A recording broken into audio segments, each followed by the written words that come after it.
Hello, everyone, and welcome back to the Football Zone. Today, let's start Well, off. all right, okay, 2-0. I was going to say, today we're going to say sorry for being so long since we've done a podcast. But it's like a watch along today, so we've got Arsenal game on, already 2-0 up. And literally when we press record, because we're having a few little issues, 26 minutes in, it's 2-0 2-0. to Arsenal. And it's, I don't know. Is it going to be offside again? Nah, I think it's all right. Obviously, we saw Nah, absolutely fine. the first own goal or whatever it was. Yeah, That's far too easy, that. He's not even that tall as well, Martinelli, and he's getting Tim Ream and He's just through the centre. That's so easy. That's too easy. But yeah. we're obviously going to be watching this Arsenal game, but we're also going to be just talking about how football's been in general over the past Couple of weeks since we last filmed the podcast. Our last episode was very good because it was the Dan podcast. Yeah. That was over a month ago, and we had a great reception from that. But life's just got incredibly busy over this past month, to a point where, we did record an F1 video, but then but that got took down. Yeah, because Netflix are just so childish. I was trying to get in contact with them for like literally, I don't even know how long, about 3 or 4 weeks, trying to get in contact with them if I could use some of the content for the Drive to Survive series. No one's been able to see it because I thought it was edited together really well as well. Right. Here's a question. Whilst we're watching the Arsenal game, I posted a TikTok on this.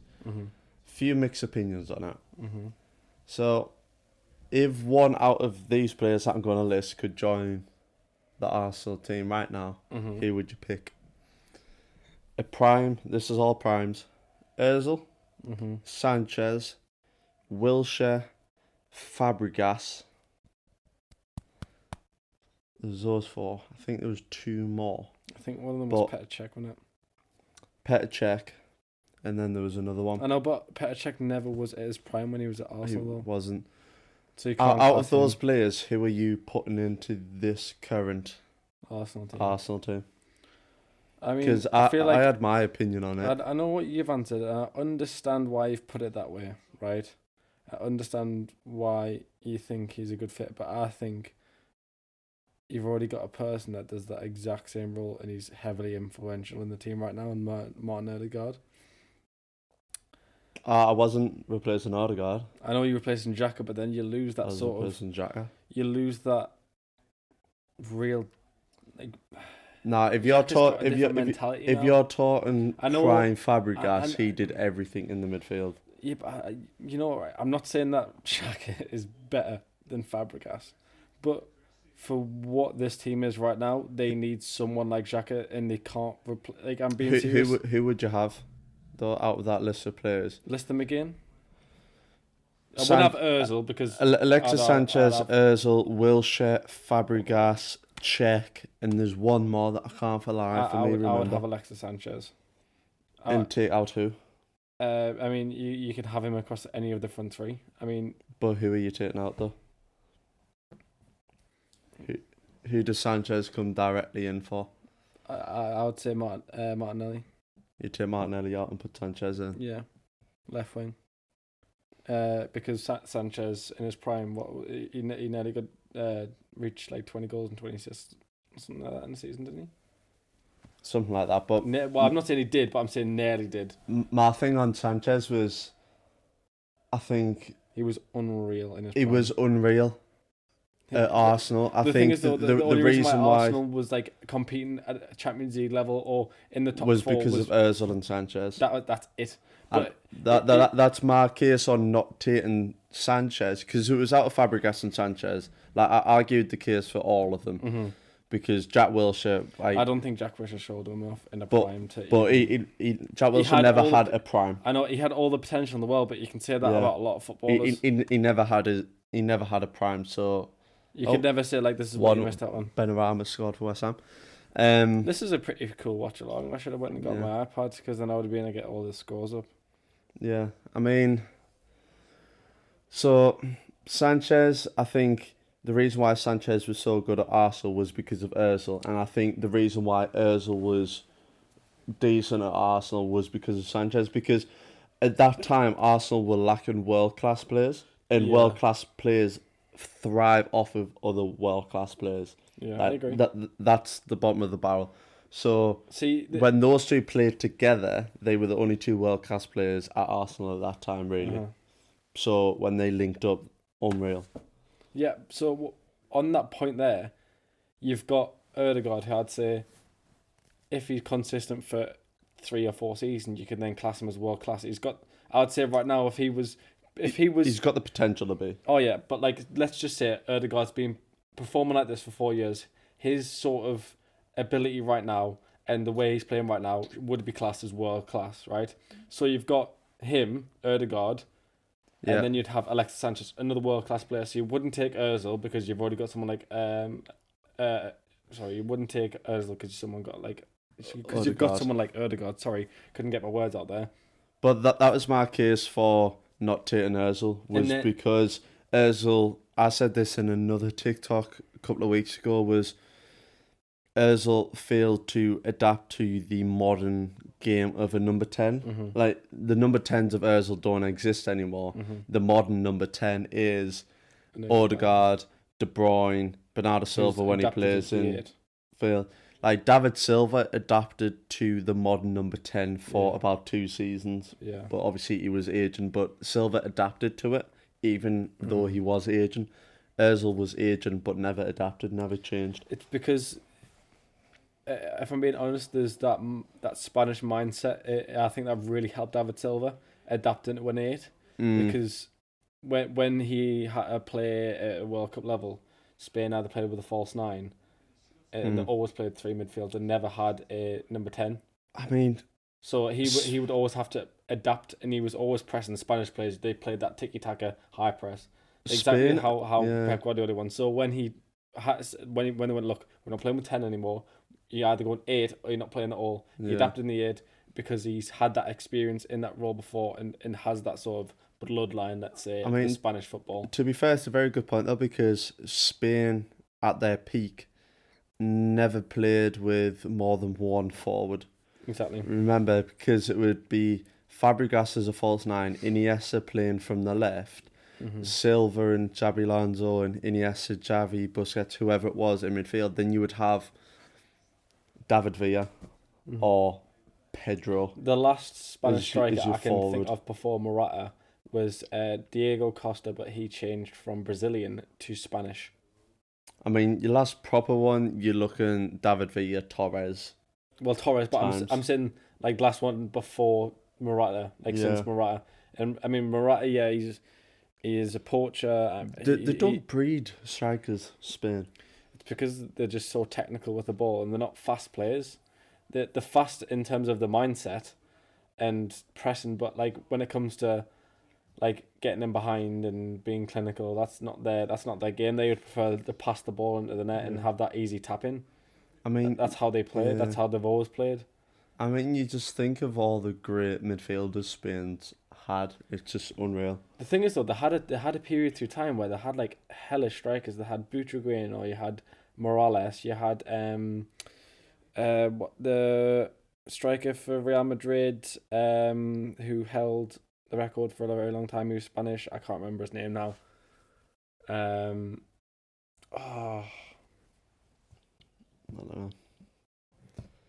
don't know. That name is gone. He's an icon in FIFA. I just can't remember for the life of me what his name was. I feel like it was like along the names of like Ruiz.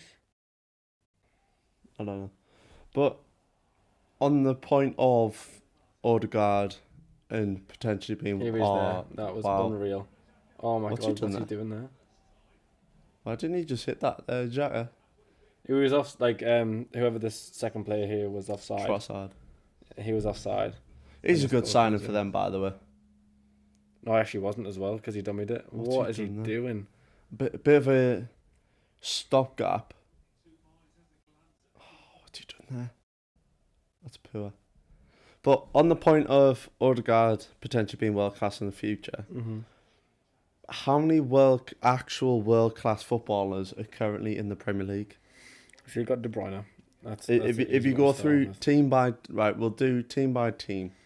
What world class players are currently in the Premier League? Because the term world class is stupidly broadly used now. Mm-hmm. Like, everyone's all of a sudden world class for whatever reason, Mm-hmm. which is annoying because it's gone of the days where your world class players were the players who got the FIFA Team of the Year. Mm-hmm.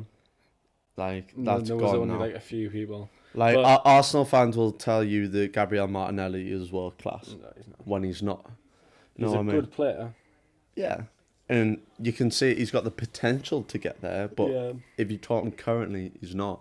So if we go from first, so Arsenal, world class players at Arsenal of current.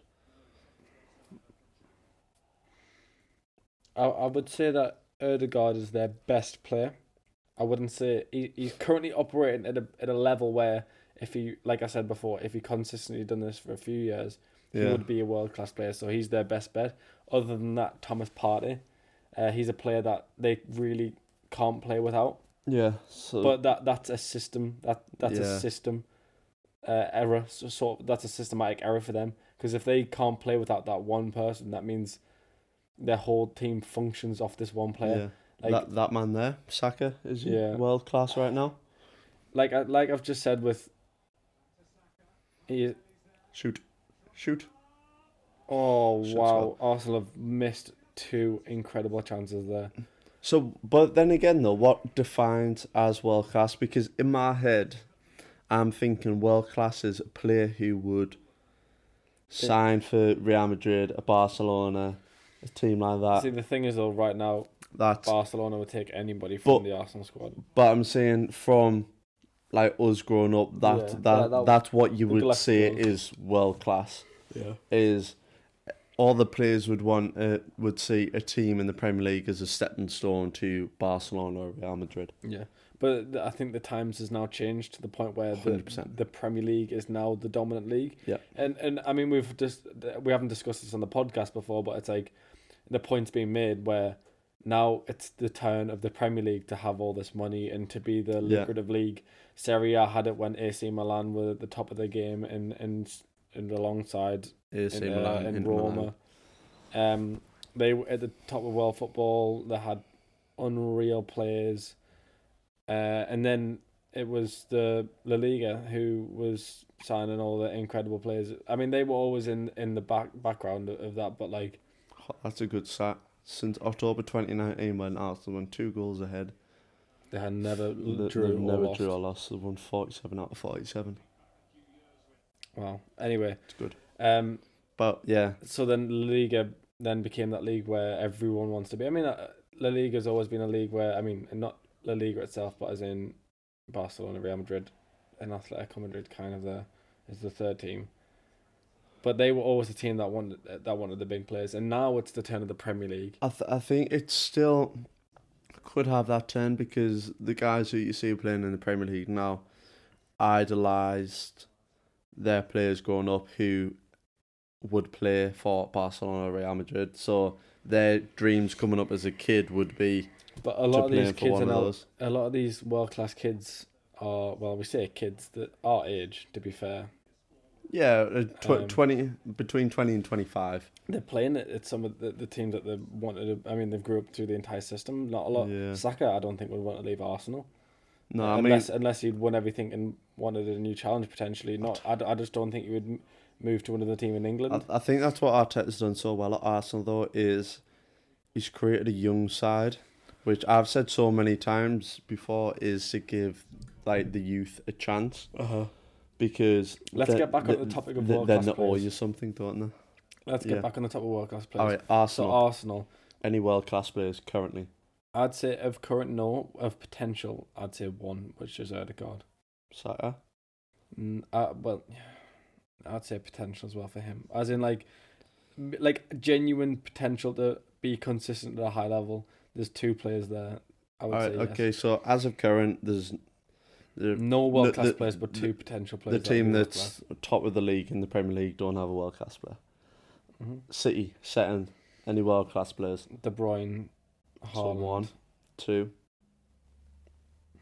Bernardo Silva, I'm so glad you said that. 3, Rodri, 4, Edison, 5. Oh, Ramsdale. Close. Um, So that's 5, all coming from City. mhm. Would you say there's a player in there that I've missed out?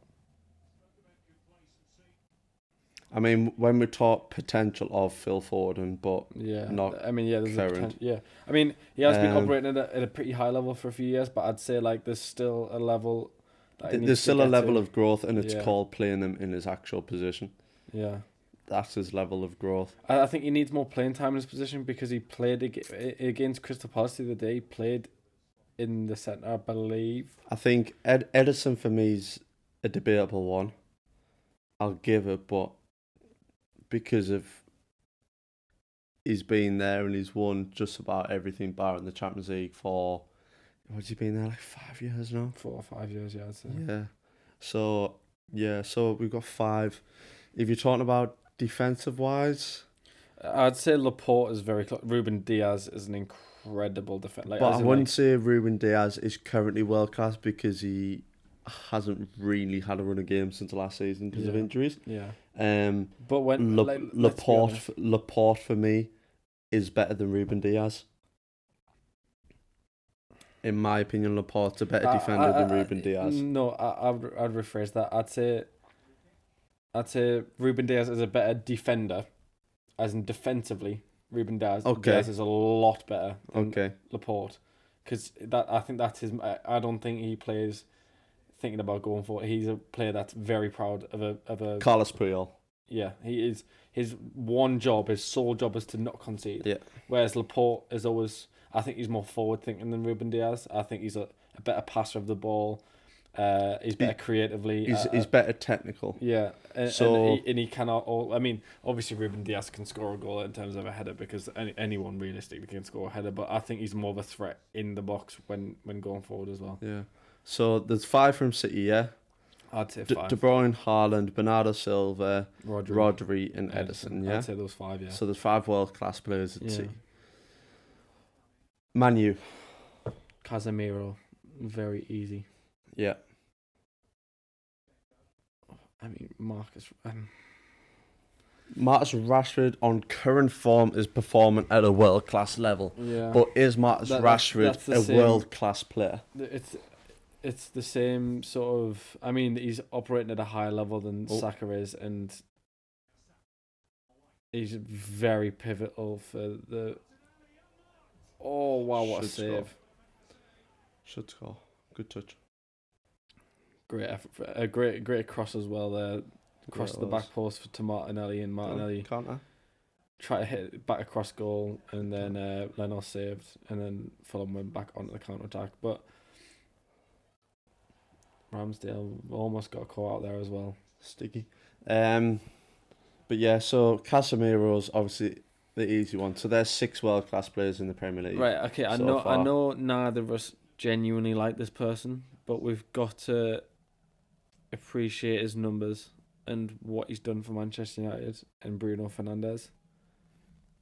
Yeah. Like he is like let's not be mistaken here. His numbers when he came in the Premier League for Manchester United were unbelievable. He is a whiny prat, and I hate him, right? But you've got to sometimes just admit that he's a very. This cross is unreal, by the way. Yeah, it is. That's Ben White, that. What a save! He's fallen. Look at this save. He's fallen back. Dan Molyneux. Oh, Flings out that left hand. that's a great save. Um, He's covering his near post and then has Martinelli to can't really do much else. He's done the right thing there, Martinelli, because Hit it into the deck. he hit into the deck and back across goal when Leno was going to his near post. Yeah.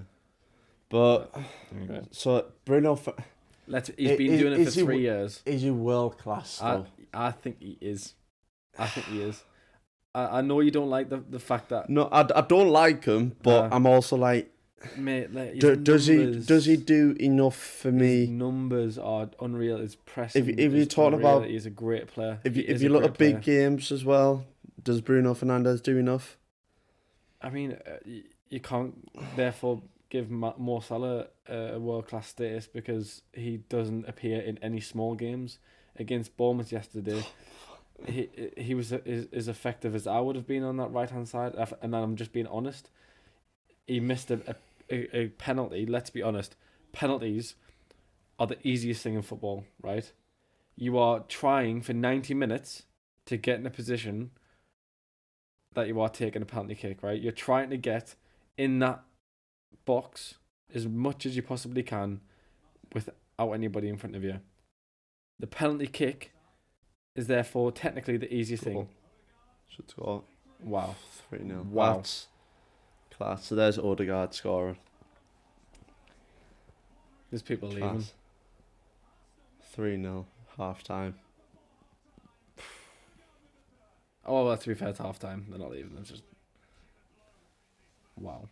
He's been a great manager as well so far, Marco Silva. I mean, where Fulham are in the league, you can't say much about them. Like, you can't expect anything more of Fulham this season. I mean, let's be honest. Arsenal are one of the best teams, if not the best team in the league right now. Obviously, because the first, but I'm just Arsenal are one of the best teams in the world.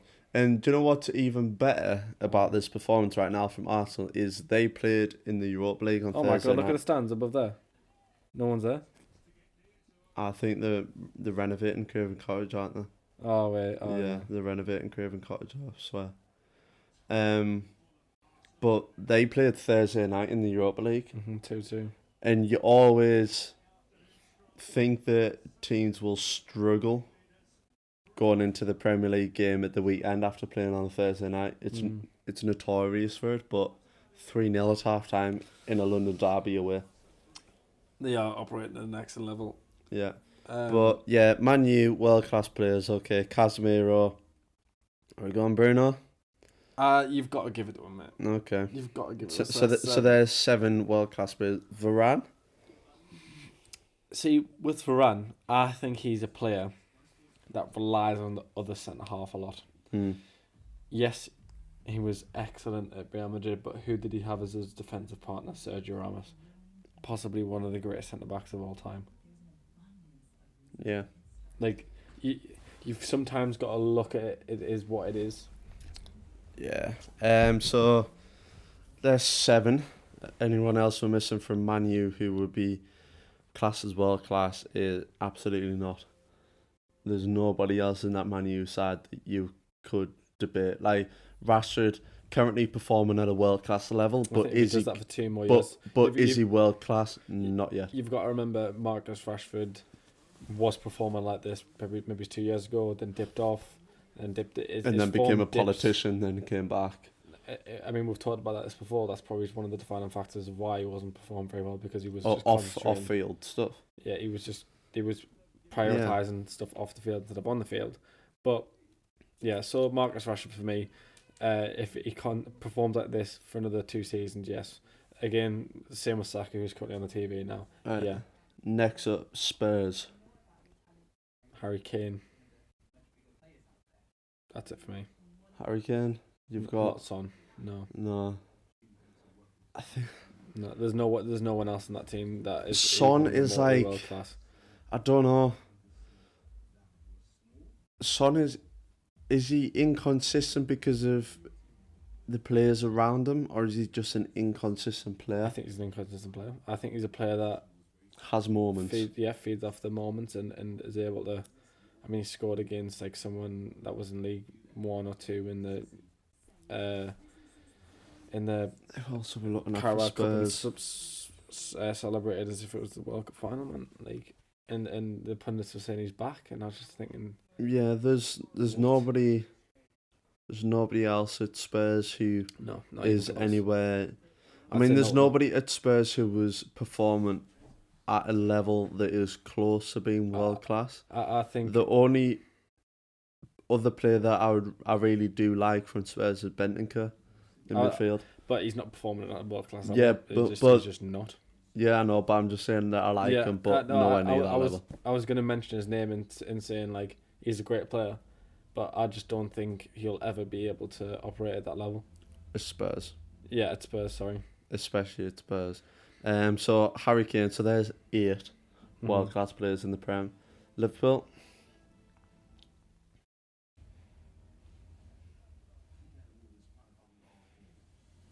Alisson.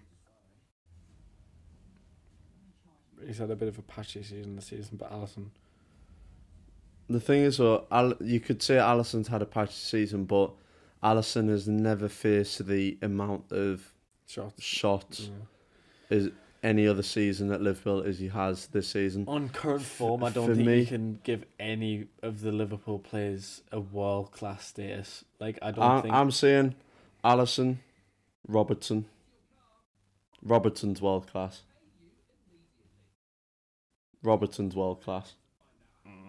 Maybe he's going forward, but not defensively. His defensive work is shocking. Robertson's world-class. I mean, did you see the goal yesterday he conceded against Bournemouth that Robertson just let happen, and so did Virgil van Dijk? You can't say that someone's operating at a world-class level and can't be bothered to track back. You give who's a world-class left-back in football right now? Name a world-class left-back in football right now. What? On current form? Just a world-class. Actually, Zinchenko's playing better than Robertson right now. And he's not even a left back. He's a centre attacker mid.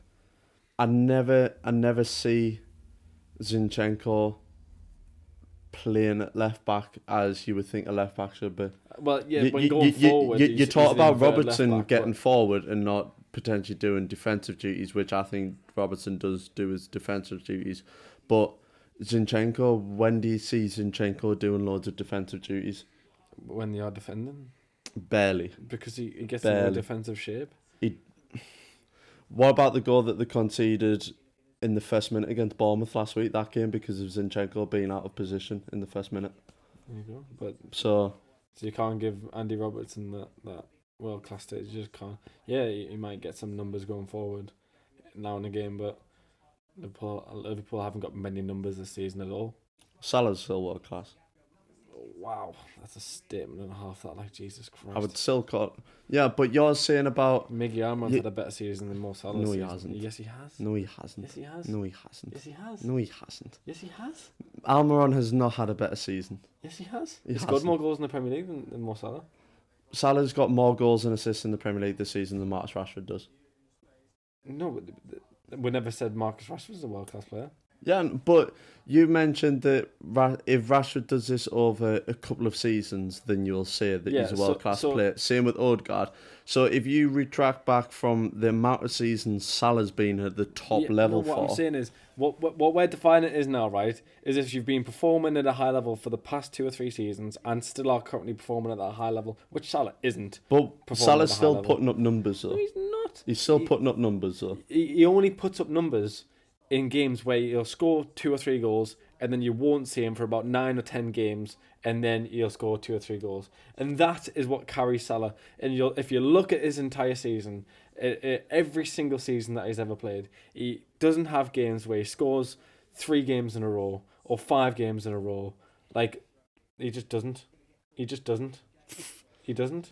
Yeah, he does. He doesn't. He's had that one spell where he scored in like 9 games in a row, and that was it. He'll score 2 or 3 goals in one game, ghost for about 5 or 6 games, then score 2 or 3 goals. That's what Salah is known for. But Salah still puts up world-class numbers. And Salah's put up world-class numbers for 5 years. Ever since he came to the Premier League with Liverpool, Salah has put up world-class numbers. Yeah, but he's not operating right now at a world-class level. He can't perform against Bournemouth. He can't run past anyone. What Salah was great and known for is his electrifying pace. I freely admit Salah over the past few seasons is a dangerous player, and world-class player. He was operating at a world-class level, but he was getting carried by those games where he would score 3 or 4 goals in, but he would ghost a lot of games, and you've admitted that yourself. He ghosts a lot of games. And it really costs you sometimes. And it's probably just cost you the title as well. What everyone always goes to is, used to go to, was who's a better winger in the Premier League, Hazard or Salah. And Salah is. I would always say, as a Liverpool fan, Hazard, in terms of technical ability, and a footballer. Salah has never had a season off like Hazard did. Hazard had a season where he was horrendous and Chelsea were horrendous. I'm not saying that. I'm not I saying know, that but Hazard's I'm better than Salah. I'm just saying. But Salah, ever since he came to the Premier League with Liverpool, has had numbers. I don't think you can say that Salah right now is operating at a world class level. Like, we're talking about world class players right now, right? He should be carrying this Liverpool team. If you're a world class player, you should be carrying your team out of the mud. Liverpool is in a very, very muddy situation right now, and he should be. If you're a world class player, you're carrying your team through the mud. You've got to be. And Alexis Sanchez was doing that. He was scoring goals.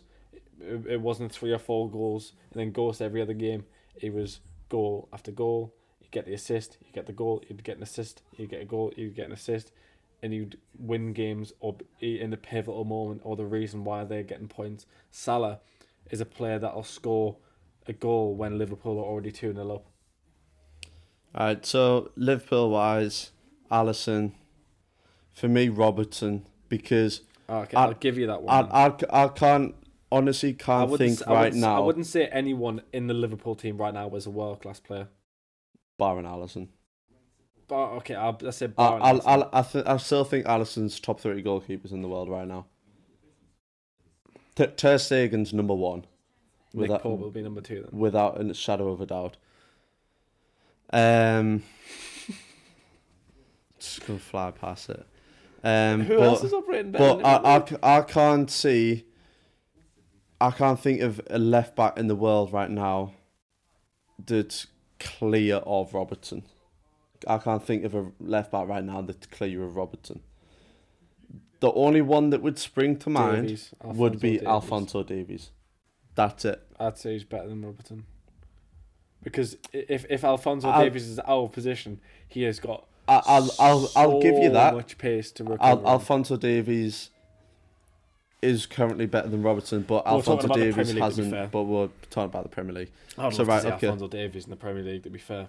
It'd be good signing for you, if I'm being honest. I said that City should sign Theo Hernandez from AC Milan, which then loads of City fans said, we don't need a left back, and then Cancelo left over Bayern Munich, and that changed. And also, they sold the left backs in the summer, then sold the other left back in the winter, and now they've got no left backs, they're relying on Ake and Akanji. Chelsea? No one. If you sat in the position that Chelsea sat in, not a single one of them is world class. Anyone that you can see right now has a potential. You know what, right? World class. Everyone was slew in this player. I think he's got so much potential. Is Enzo Fernandez? Yeah. I think he is going to be a João Felix. Baller. Oh, his potential's there. But he needs to be in a system where he can perform. He needs to have someone in front of him. He needs to be behind someone. But no, I agree with Enzo Fernandez, and I'm liking the fact that his price tag isn't getting brought up loads, because that's one thing that's really annoyed me over the last couple of years in the Premier League especially, but in football, is whenever anyone signs to anyone, the main thing that they mention is price tag. Yeah, same thing happened with Nunes at the first half of this season especially, is that you constantly talk about, but it's just the part of football now is price tags and stupidity. The players don't go, I'm worth 120 million or whatever. It's how much value you have to the club, and also where you are moving to. Because if you move Premier League to Premier League, hiked fee. If you're Premier League to Premier English, hiked fee. Yeah. As we're going to see with Declan Rice in the summer. He's having a shocker of a season. Yes, but West Ham are in general. So Chelsea, no one, and I don't, like I say, Enzo Fernandez, potential's there. João Felix needs to be in the system. Reece James. You know what? I haven't seen a lot of him this season because of injuries. He's an excellent right back though. Do you remember that goal against Ajax that he scored? Wow. Yeah. But to be fair, didn't he end up getting knocked out by them? I can't remember. But I think he's got the potential as well to be a world class right back. He is very, very, very powerful. He's good defensively. Mudryk avoided the 007. Yeah, but getting assist. Let's move on. Right, okay, Newcastle, and I think we'll end it at Newcastle because you can't really talk anywhere else. I mean, I think there's 2 players right now that I think have genuine potential to that have potential to be world class Yep. players. I think it's Bruno Guimaraes Yep. and Sven Botman. Yep. I'll give you that. And right now, that's operating at a world class level. I'd say Kieran Trippier. I think he played well at Atletico Madrid for a few seasons. He's won the league at Atletico Madrid. He's came to the Premier League and he's turned it around at a relegation battle team. I freely admit it. No, he's not an incredible right back, but I'd say he's the best right back in England right now. He's the best English right back, and I would say he's the best right back in the league as well right now. I don't think Trippier's the best right back in the league right now. I think he is. I don't know. Who is better? Ben White. I'd say Kieran Trippier is better than Ben White. No, I think Kieran Trippier better. offers more. But I Ben certainly White. agree Bruno Guimaraes is the best Bruno in the league, but also he has the potential to be world class, yeah. Sev Botman, yeah, potential to be there because he's only 21-year-old and he's immense. Have you seen, he is so like his stature alone. The best thing about him from my eyes is I've yet to see him make a mistake yet, and it's his first season in the Premier League. Imagine, right? You've came from the French league. Bearing in mind that's a league where everyone says don't sign those players from because notoriously they've all been pretty Arsenal crap. signed Saliba from But the thing is though, they've nurtured him. They've done the correct so thing. well. They seen what they done with Pepe, and they were like, right, okay, we can't do that again. So they've then went, right, okay, we need to spend time nurturing this player. We need to develop him slowly. Next season Pepe might get a chance at Arsenal? No, I think they could Under try. Arteta. I think they'll try sell him because they'll probably want to bring in someone. I mean that Marquinhos that's currently on loan at Norwich right now. He looks hellish. He looks absolutely hellish. But yeah, Trippier, I wouldn't say he's world class right now. But yeah, and then as of the rest of the Premier League, and there's nobody else who you would say. So that gives us Fulham almost clawing one back. So that gives us the only world class players in the Premier League right now are De Bruyne, Haaland, He's going to pull out a card here because there was too many. Bernardo Silva, Rodri, Edison. Mm-hmm. Then you go Casemiro, Fernandes, Bruno Fernandes, Alisson, That's the surround sound. Robertson. I was wondering what that was. I thought I was screaming in the house. I was just like, what's happening? Says 9. Spurs, Harry Kane, 10. So there's currently 10 world-class footballers in the Premier League. There you go. Have that. Mm-hmm. Yeah? Mm-hmm. Yeah. But yeah. And I'm actually, I want to say this now just because we're on the topic of players. I'm absolutely sick of the amount of ex-Manchester United and ex-Liverpool pundits there are on TV. Because all we're talking about is Manchester United and all we're talking about is Liverpool. Because every single time I turn on the TV, I'm like, Manchester United. Let's talk about pundits. Gary Lineker. Yeah. The whole thing with... I mean, I don't really care about that, if I'm being honest, because it's just the whole woke sort of... BBC. Yeah, if I'm being honest, it's a waste of breath. Even having a conversation about that, because he hasn't even... If he made that comment on... Right, I'm going to settle this right here, right now, right? If he made the comment live on air on the BBC, yes, have a go at him. But he's done it on his own platform, and he's not done it... If he was doing it at the studio, there might be another argument there, but no, he'd done it at home, or when he was out for lunch, or when he wasn't even working in the BBC studio. He's done it in his own time. But bearing in mind, Gary Lineker is not contracted to BBC at all. Mm-hmm.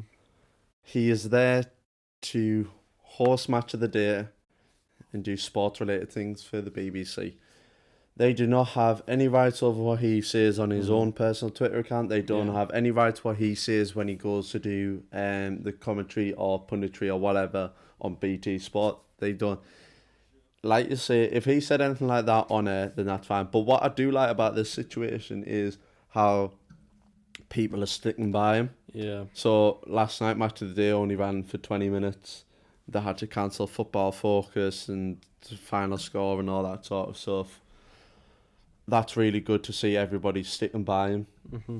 And Alan Shearer and Ian Wright dropping out. Alan Shearer, Ian Wright dropping out. Alex Scott saying that she wouldn't hit over. Yeah. Because she obviously done a few.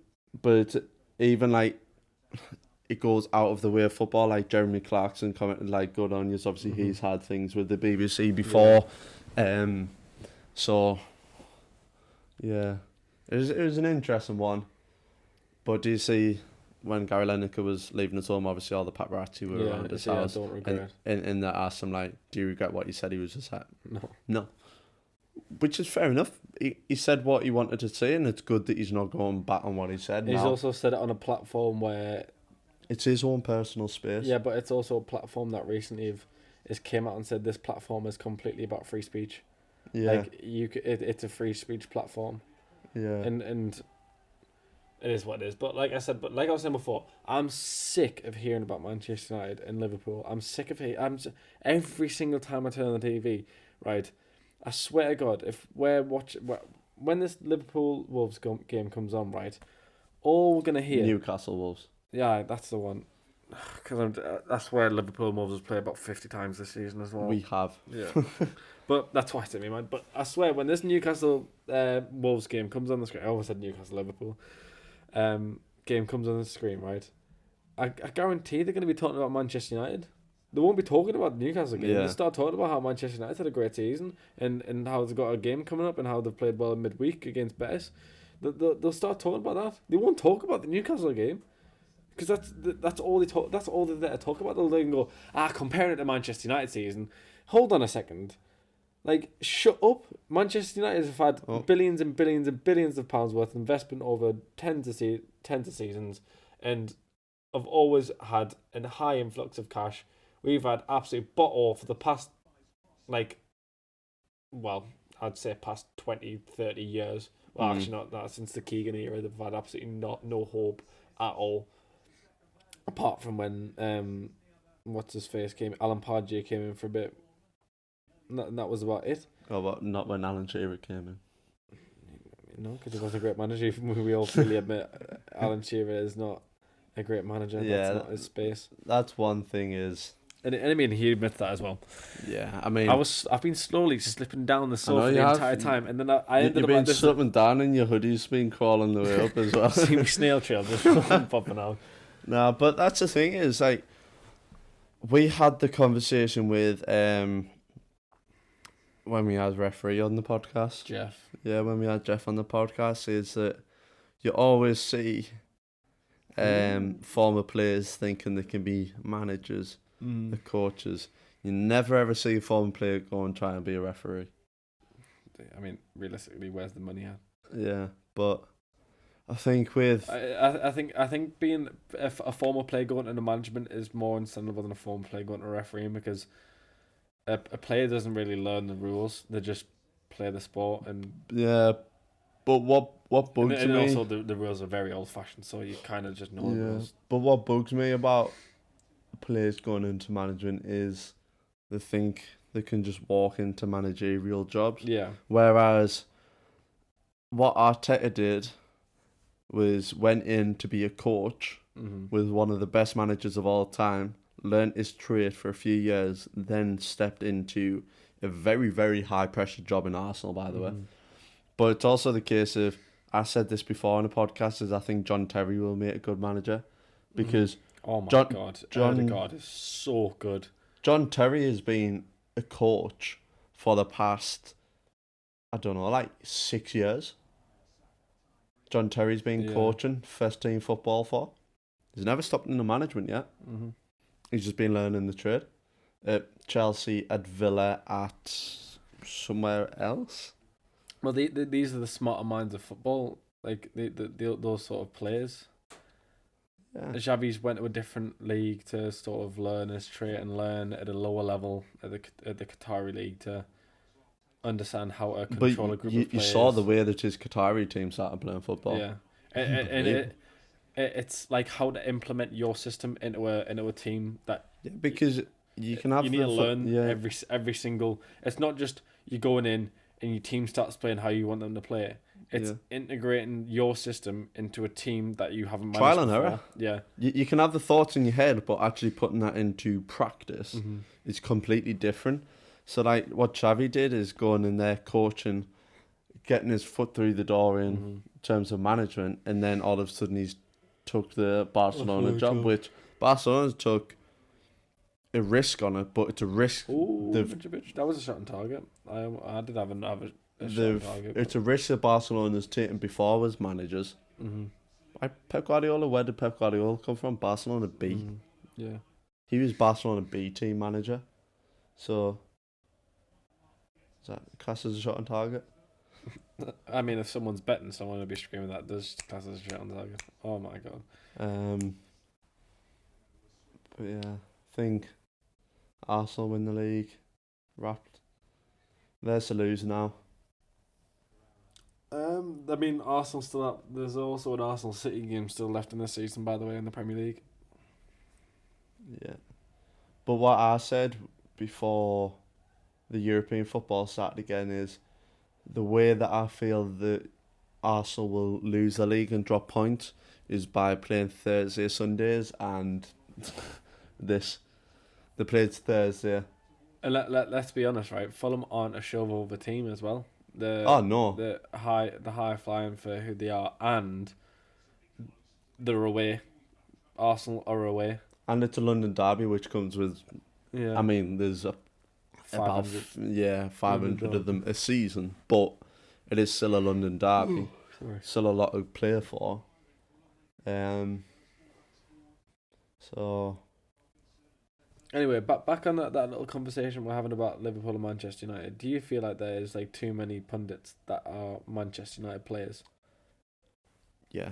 So I think let's go through how many pundits in general are just annoying. Oh.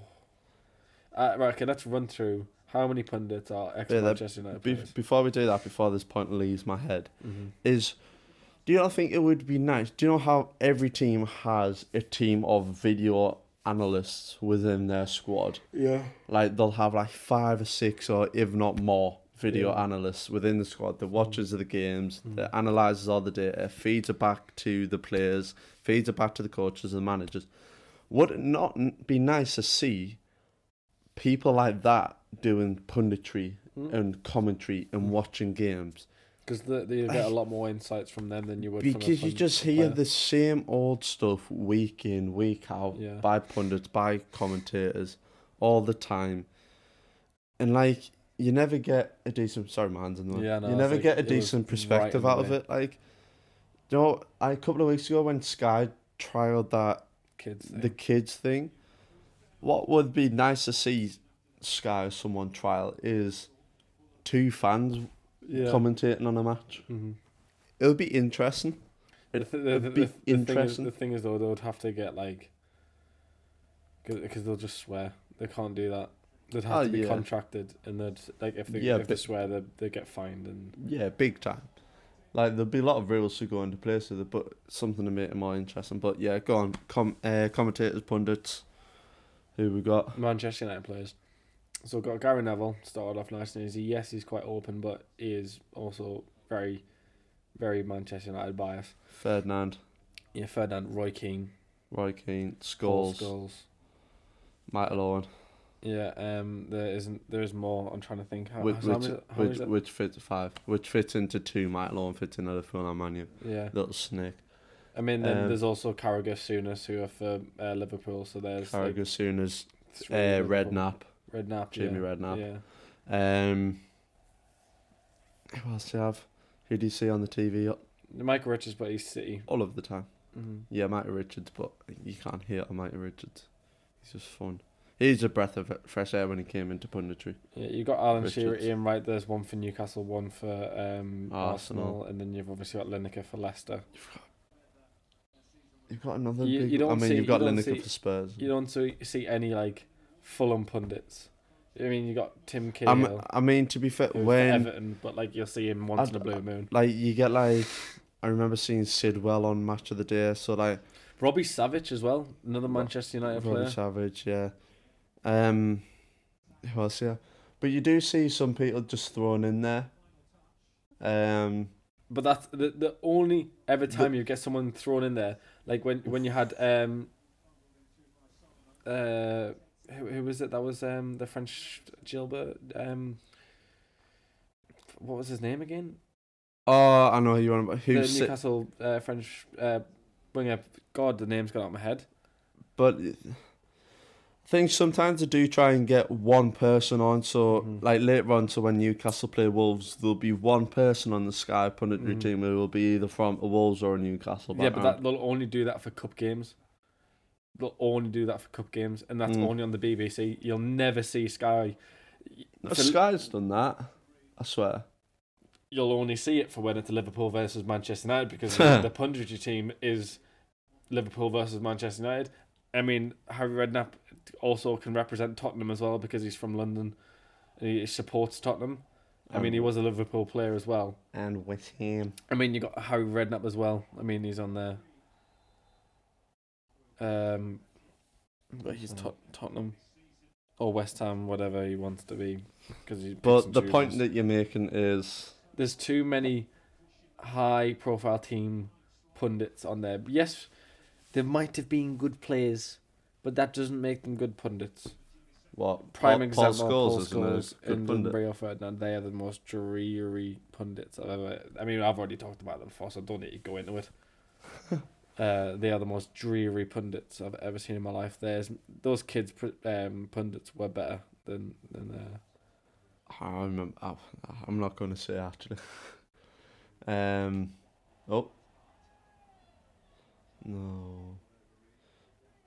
Anyway, back on Premier League. Who do you think's going to get relegated this season? Southampton, Bournemouth, Everton got a win against Brentford yesterday, which is massive. 1-0 scored in the first minute. Dwight. Which annoyed me because I put Brentford in my acca, but Brentford in my acca as well. I can't believe Everton beat them, by the way. I know, and that's why I don't think they'll go down anymore. If you get them wins against someone that was undefeated for 13 games in the Premier League, you're going somewhere, you're going in the right direction. What about they don't concede many, if any, goals because they get a lot of 0-0 draws. I was listening to TalkSport last week, last Saturday. West Ham situation. Are you sacking Moyes now? Or are you sticking until the end of the season and seeing where they're at? I think you've just got to sack him now. Go for it. What have you got to lose? Yeah. What have you got to lose with a new manager coming in? The point I heard you'll get a honeymoon period where you might win a few games in there, so there's a few extra points. You pick up some points. The argument that I heard against sacking Moyes is that they've had 2 great seasons with him where they've getting European football, which they're still doing decent in the Conference League because they won on Thursday in the first leg. But £180 million to spend. Yeah, in the summer to be in the bottom 6. Are they? I'm pretty sure in the bottom 6 right now. Bottom 6, bottom 7. Yeah, I mean it is tightly contested on who's going to get relegated. But the thing is, though, if you're spending that much money, you shouldn't be in that sort of position. And when you already had a team that was fighting at a Europa League level, West Ham should be where Fulham are. Yeah, this season. Bearing in mind, Fulham didn't do what they previously did when they got promoted and spent 150 million and got relegated the same season. They've come up, signed the players that they needed to sign, signed well, and look where they're at. Because they've kept the same idea as they played in the Championship, just kind of went over the tweaks and finalised it sort of thing. Yeah. Which is good. I mean, yeah, they've with got better a philosophy players. And they've played at that philosophy. Yeah. I mean, look, the guy on the ball now, Andres Pereira, he came in to replace Tom Kearney, which Tom Kearney is a good Championship player but can't cut it in the Premier League. He's shown that so many times. Yeah. Seen that like 3 times now. But yeah, West Ham, £180 million spend. I mean, I said it to you before. They've still had 0 shots on target so far for Fulham in this game, and I'm pretty sure Crystal Palace have had a shot on target for 3 games now. Yeah, 3 games. that's the longest of any team since records began. Which is mad though, because Crystal Palace have A very creative side. very creative forwards, especially because Elise is class, Eze is class. had a shocker last night as well. You know, Elise, absolute shocker. Zaha, and then So what was you got? Zaha, yeah, an absolute shocker as well. Well, I mean, if you haven't had shots on target in 3 games, the last 3 games have had shockers. Like, you can say the good players all the want, but the last 3 games, even like creatively, like they only started getting on the ball properly in the last 5 minutes of the game, and that was far too late. Yes, it was only a 1-0 win, and it was pretty tight because City weren't putting away the chances. and Haaland scored a penalty to win the game. But it was a deserved penalty. Yeah. Crystal Palace was switched off. Man City was switched on, and that like I've said before, it's the makings, or not makings, but it's the signs of great teams when you're constantly switched on for the whole 90 minutes. And it's difference makers. Those players are difference makers, and those teams are difference makers. With Arsenal, that 97th minute winner, and then scoring 2 goals in the last 5 minutes to get 3 points. Yeah. That again is the reason why the top of the league right now is because they've got a team that doesn't want to switch off, and a team that believes in their philosophy and their way of playing, and that's why they're both right up there, because City have that constant switched on mentality, and Arsenal have that never say die attitude right now. And that's what's keeping them in the title fight, because they've had to do that two or three times a season. That getting the winner in the very last minutes. And what do you make of certain people's on certain other podcast opinions on Haaland in the who's this? pitch side? Have you seen them talk about Haaland recently? No, Well, I mean, it's a debate all the time talking about Haaland. and Is this something to do with like if you just have Alvarez, he's putting the same numbers up? Yeah. No. Yeah. Alvarez and Haaland and Aguero, Aguero and Alvarez are pretty similarly sort of styled players. They're short, fast, pretty clinical. But Aguero is a different breed. I'm not saying Alvarez is on that level. I was worried there. But Alvarez, I think, has definitely got the potential to be like Aguero, if I'm just being honest. He just needs to have a bit better decision making in the final third. I think his instincts need to improve. Oh my lord. He That should have let ball's that got to go run. to Trossard Yeah. there. That ball's got to go one more to Trossard, and he took that away. Hell of a move, by the way, though. Which was started by Martinelli, so you don't blame him for going, but that ball's got to be slipped. Yeah. Has to be. Oh, you've got to just literally tap it. You're shooting back across goal from that position where all of the players are. You've got to be tapping it. Trossard takes one touch and smashes it. Yeah. I had 8 corners on for this game as well. Well, was about to put the bet on for 8 corners, and there's been 8 corners now. Yeah, Well, I said I wouldn't have got it because you were going to take Martinelli to score first, didn't you? Which he scored. Just not first. Just not first. I wish you could put Gabriel to score first. Wait until Jesus comes back. 1 of There's like 3. And then you've got the guy on loan as well. Yeah. Midweek Champions League. What we're saying, because I said PSG would win the Champions League. Oh yeah. Your thing's out the window. City. I still believe. City. As Are they against RB Leipzig? Yeah. Are they against? RB Leipzig. Are they playing next week? They'll be. The Champions League this round will be finished off. I swear they this coming drew week. against Leipzig, didn't they? Did 1-1 because Guardiola scored that absolute towering header. Yeah. Header. But back on the PSG, I still believe their starting 11 at the start of the season. Yeah. If that starting 11 consistently played throughout the season, I don't think it's winning the Champions League, but I think it's going would further than win the Champions League. If PSG starting 11 at the start of the season played the rest of the season, they would win the Champions League. But that's what let PSG down. I said this on a comment on that TikTok video because someone was crying. Is squad depth and injuries, because they you had can't, you can't they, just they, you they can't had just make an 11 nowadays though. yeah.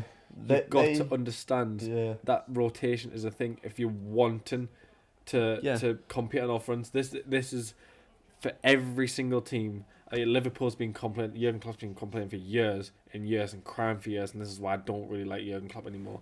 Because if you want to be winning 4 trophies in a season, you're gonna have to play all the games. You can't just not play any of these games and win 4 trophies in a season. It's the part of the sport. You can't wait an extra 3 extra games until you can't just get automatic buy into the quarter final of the FA Cup and play 4 games. Oh my god. Oof. Anyway, PSG. So PSG have 3 centre halves: Kimpembe, Ramos, and Marquinhos. Which when they play 3 at the back, them 3 play together. That's unreal. One of them get injured, which all have been injured at one point this season. Your next person is Danilo Pereira. You know what I mean? It's the same in midfield as well, the Latin there. But then you go up front, Messi, Neymar, and Mbappe. Like, that's crazy good. Take one of those out. It's because they've paid too much for these superstars and they don't have that squad depth. If you want to win, and City are showing it, and Arsenal are showing it, you've got to have depth. You've got to have strength and depth. I mean, Arsenal did the right business in the summer and then going into January window as well. They bought players that they needed to fill each position, which is what they failed to do in the past. The overload in the wrong positions and then neglect everywhere else. I mean, right back they've got Ben White and they've got Tomiyasu, 2 competent right backs completely. In centre backs, you've got Tomiyasu who can also play centre back. You've got Ben White who can also play centre back. You've got Saliba. You've got Holden. You've got Gabriel. And then you go over to the left back. You've got Zinchenko or Tierney. Tierney is rumoured to come to Newcastle, which I would love, by the way. Tierney at Newcastle. Yeah, you do need a sign of left back. I mean, and then having Dan Burn and Matt Target as backups, centre backs and left backs, that's fine by me. Because Dan Burn for me is still a grit. Oh, that was a hefty. Yeah, a bit late as well. But hefty. Yeah. Yeah. I mean, 20 minutes left of this match. What was any major points to cover from the last couple of weeks that we've missed? Liverpool's title charge and Champions League charge. Title charge? Lasted all of 6 days. Where are you coming from a title charge from? A lot of Liverpool fans are saying the title charge is back on. Who said that? There was a lot of Liverpool saying. Who said that? A lot of Liverpool Who fans. said that? The Morley, and all them Paddy and Morley were all saying that the title charge is back on again. Yeah, but they're been 7-0 against one team that losing 1-0 to Bournemouth. We'll go on to Liverpool fans because why the hell not? Those side of Liverpool fans are the ones that do my head in because they give every Liverpool fan a bad name for themselves. Every single time. Everybody hates Liverpool fans. Everybody thinks Liverpool fans are delusional. Everybody thinks that all Liverpool fans are stupid and idiots because of people like that. Let's be honest. There's a lot of Liverpool fans like that, though. There is. And it annoys us. It really does. And then, I am not a delusional Liverpool fan. Shut up. Then you get people in TikTok comment sections when I say that I'm a Liverpool fan go, oh, kill Scouse accent. Shut up. Shut up. He's a glory hunter. Do you want to trigger me? Was I a glory hunter when Barini, Lambert, Balotelli, it's a big fight. Shelby, Jay Spearin, Colo John Shelby's an absolute world-class player. He's one of the best passers of the ball I've ever seen on a football pitch. What, is that why you were buzzing when he left us? I wasn't buzzing. I was happy for his service. When he went to Forest. Thank you yeah, for John your Joe service, Shelby was so good in the Championship when he had all the time in the world to ping a ball left and right. If John Joe Shelby, right, I swear to God, if he had like 2 players either side of him that were better than what we had, like Jack Colback. He was one of the worst things I've ever seen in my life. Jack Colback in the Premier League playing for Forest. I don't get it. John Joe Shelby's passing ability is literally like like Paul Scholes level, Yeah. and you can't say it's not because it just is. Long range passing ability. It's just second to none. Long Like, range passing ability. it is so slow. His decision making is awful. In terms of like defensive decision making is awful. His positioning, Go on, Reece Nelson. his defensive decision making's god awful. And his positioning, like defensive position, is awful. But his passing ability, wow! Like what a player. For long range passing. I think sure any range passing, he's just unreal. His passing ability is unreal. But Yeah. but like every other side of his game is just not there. But yeah, Liverpool Champions League charge.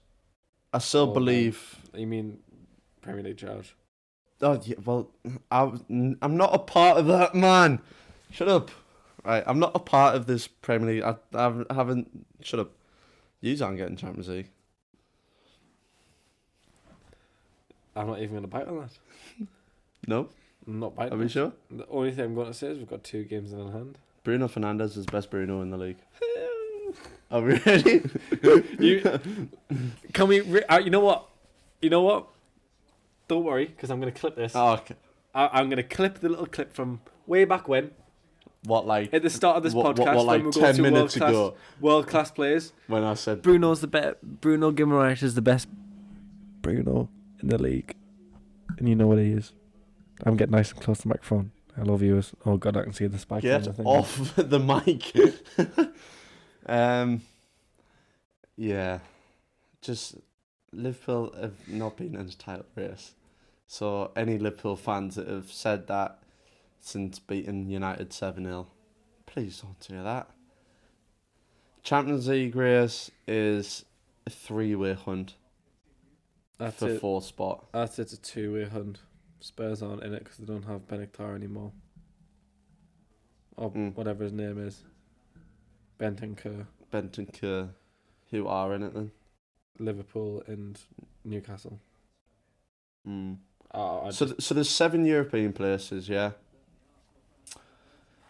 City, Arsenal, honest, United. like, as a Newcastle fan, right? Last season, we were fighting for relegation. This season, we're talking about potentially getting Champions League football and was in a final of the Carabao Cup.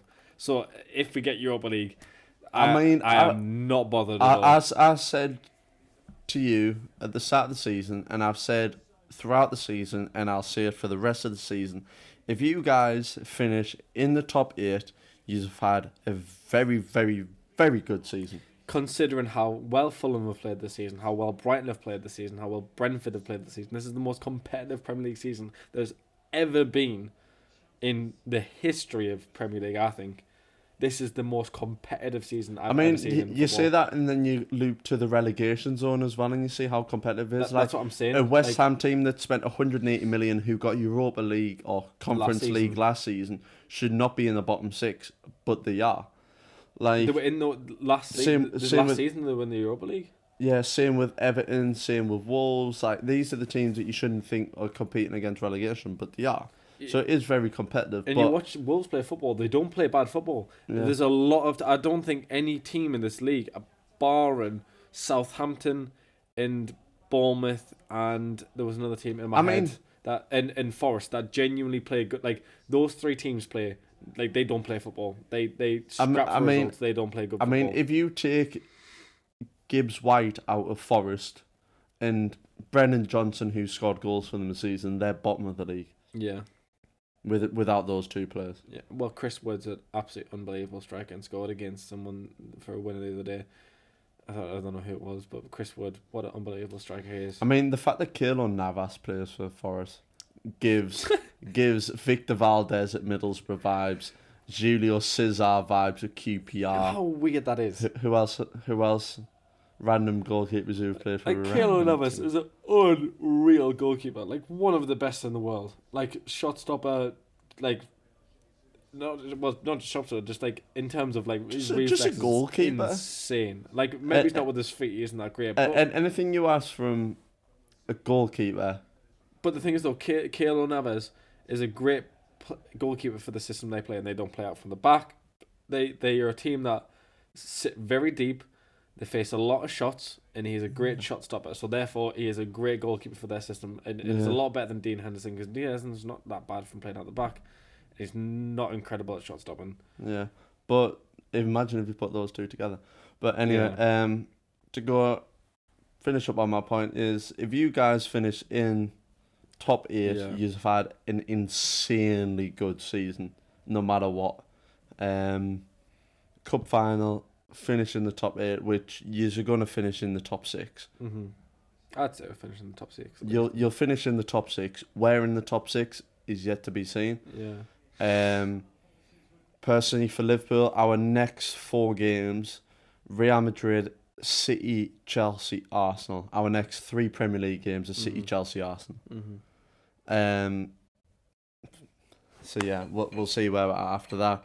Spurs or Spurs or conference. But I think they will. I just don't think they're a team that can compete at a high level anymore. I mean, especially with Conte leaving at the end of the season, Kane potentially going. Why didn't he just shoot? This is also a fixture that I see like 4 times a year as well. Fulham versus Arsenal. It's always the first game of the season as well. But yeah, does that about wrap up today's podcast? I say it was because this is probably an hour and 20 minutes long. Yeah. Actually, no, it's not because we started in like the 26-minute, but it's still a long podcast. It is. But at least we are sort of giving some content out there. At least we're making a comeback. Finally. We're going to try and make it a bit more consistent than what we'll make it consistent on here and be consistent again on TikTok. So make sure you follow our TikTok because we did upload plenty on there. Yeah. We will be uploading again on there. Yeah. We just had a very, very busy period. We're just going to put that out there. Just very busy. Yeah. But now... exciting stuff on personal lives. Yeah, but which is separate we were growing really well on TikTok as well, and I think it came out at the wrong time for us. But anyway, I think that wraps it up. Yeah. 10 minutes to go in the Arsenal versus Fulham game. Like and subscribe. Share it to friends and families and everyone out there. Oh, wait, I didn't realise Gabriel Jesus is on the pitch. He must have just came back on. Oh, well. Yeah, like, comment and subscribe, and we'll see you next time.